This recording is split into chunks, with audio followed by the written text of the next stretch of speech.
Okay, so last time I talked about Google I a little bit, and one of the main things that they unveiled at the actual conference was the Pixel 3a.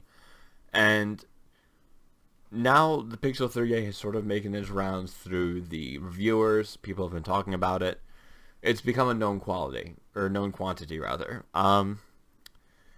Pretty much we knew what to expect prior to the show even starting, but now we've had a chance to actually get it out in the wild. We've seen what the camera can do.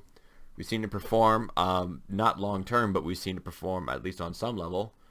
So the question becomes, is it worth it? Is it better? Is it a better value than, say, the Pixel 3? And I think most of us would agree, without much doubt, that yeah, it's better. It's an improvement. The Pixel 3 and the Pixel 3 XL, just like the Pixel 2 and the 2 XL, are kind of within the same sphere in terms of that it's tremendous software hampered by okay hardware, and the software saved the phone from becoming kind of a wash. It wasn't the hardware that saved this phone, it was the software. I mean, it's got a single lens camera, you know? So even that camera that everyone's going to rave about is still working within the confines of, a limited scope. It didn't even get the dual, we don't have a bunch of different fancy focal lengths and apertures. It's just the one megapixel camera. Even the Pixel 3 had two cameras in the front. So, I mean, look, it's a testament to what the software can do, that it can produce images of this, fantastic quality from one single camera lens when other ones have like, what, 3, 4 cameras?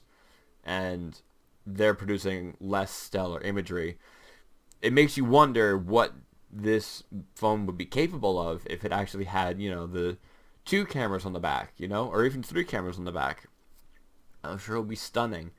But we never really got to see that come to fruition because the Pixel 3 was, again, just like the Pixel 2, hampered by, subpar or just average quality stuff, which isn't necessarily a bad thing, but when you market it against these other flagships that have much better hardware, it becomes more glaring. It's a problem now. It wouldn't necessarily be a problem if you'd priced it according to the hardware, but Google insisted on selling it at that flagship premium price, which I would argue is a mistake. Enter the Pixel 3a. The Pixel 3a is everything I imagined it would be. Everything that I think that a Google phone should be is represented in the Pixel 3a. It's made of polycarbonate or plastic. It's got the same amazing camera. It's got a headphone jack, and it's priced at $400, starting at $400. That's what this phone should have been. I bought the Pixel 3, I bought the Pixel 2 XL, 800 and some odd dollars. I would argue that this one is not worth it. It's premium. It feels good. No wireless charging. That's not necessarily a deal breaker, but for an $800 phone, you would expect, premium quality hardware to go with your premium software, and I don't think we got that. I think with the Pixel 3a, that's actually how these phones should be priced from now on. $400. Because if you're going to insist on giving it subpar hardware to match its amazing software, then you need to price it based on the hardware, not on the software. You know what I mean? Nobody goes out and buys a new Samsung phone to get the One UI. They buy it because it looks cool and because it has a bunch of features that you really want. You know what I mean? Physically, it functions in a very elegant way, and that's why you buy a $1,000 smartphone. For Pixel to have their phone go up against that at the same price tag or even a similar price tag, the hardware needs to be better than it is. You know what I mean? The software is great, but nobody buys a smartphone specifically for the software. There's nobody I know. I wouldn't think of the Pixel 3a as a budget phone so much as I would a replacement device. You know what I mean? If Google joined the mid-range market with a mid-range phone with stripped down, missing a bunch of features, if we got to keep the headphone jack and an amazing camera, I'm fine sacrificing the wireless charging. I'm fine sacrificing the premium ultra metal build quality. You can get rid of all that. And I will tell you with absolute confidence and honesty that if the Pixel 3a had launched in October alongside the Pixel 3, I wouldn't have bought the Pixel 2. I wouldn't have bought this phone. I would have bought the Pixel 3a because it's half the price of what I paid for this Pixel 2, and it's still going to function in very much the same way. Now look, I understand that even the internals of the Pixel 3a are beneath what you would consider mid-tier. It got the Snapdragon 650 or something along those lines. That's not great, but at the same time, that's not bad. And selling a phone for $650 with that amazing software, it's going to make up for it.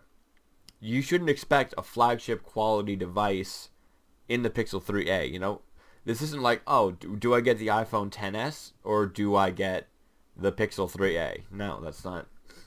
You can't compare them. You know what I mean?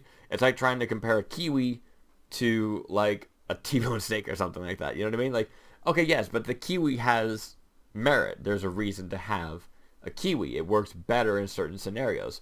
And if you just want that killer camera and that stripped down Android software, here it is, entry level, $400. And that's very much what I got from this. A great camera. I got pared down Android, very baseline, very normal phone. But if I could have gotten that same experience by sacrificing a little bit of the build quality and paying half the price for it, hells yeah, I would do that.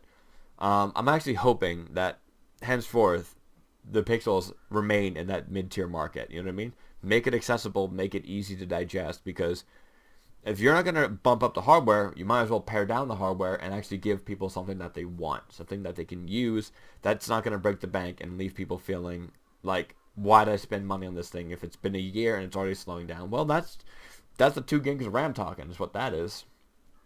I think that the Pixel 3a is exactly where Google phones should be, and I'm hoping that this trend stays. I'm really hoping that they move those 3a models to the fall so that the 4 and the 4a can launch alongside each other, because as it stands, the S10 and the S10e came out at the same time. The S10e, which is the budget version of Samsung's phone, is still $750. So for Google to come in here with a $400 phone with everything that entails and everything that phone offers, that's a way more compelling offer than the budget phones that you're going to get from Apple or from Samsung. So I really hope that they move the A lineup into the fall with the full flagships that they release every year. And I'm hoping that they can actually really turn a profit in there and maybe abandon the flagships altogether. Because you're not going to release a hardware that's going to be competitive in that market. Don't go into that bracket, okay? It's the same for you, Google. Sorry.